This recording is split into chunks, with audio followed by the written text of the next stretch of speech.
Okay, so for this last activity that you're going to be doing with your small group, you're going to require some stuff.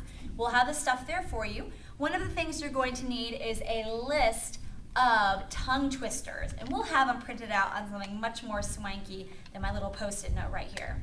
You're also going to need some straws. We're going to be providing you with some straws to use. Exhibit A, straw.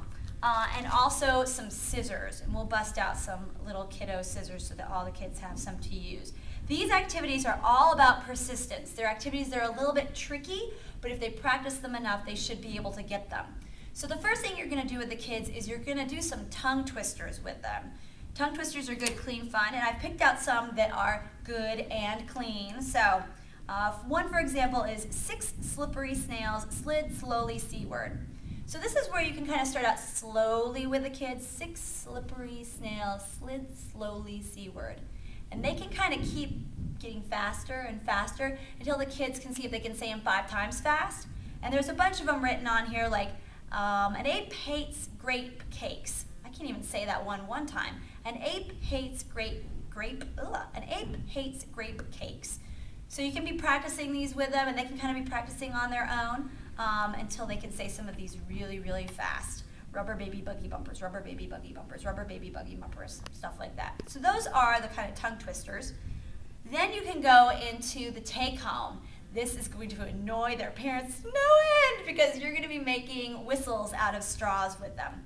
Now to make a whistle out of a straw, the first thing you need to do is decide the length of your straw. The longer the straw, the lower the pitch. The smaller the straw, or the shorter the straw, the higher the pitch. I'm going to go with a long straw. So I'm cutting off the part that has the bendy part. You don't really need that. So I'm going to go with a long straw. Once the kids have cut their straw to the length they want it, they're going to put it in their mouth and they're going to chew on the end because they want to flatten it out on just one end. Okay. So now I've bitten it so it's kind of flat. I'm going to take my scissors and I'm going to cut it so that there's a little triangle on the end, almost so it looks like a little duck beak. I'll show it to you once I've cut it. I'll hold it against some yellow paper so hopefully you can see it. Does that look okay? All right. So I've cut it so it's pointed like this, all right, like a little house.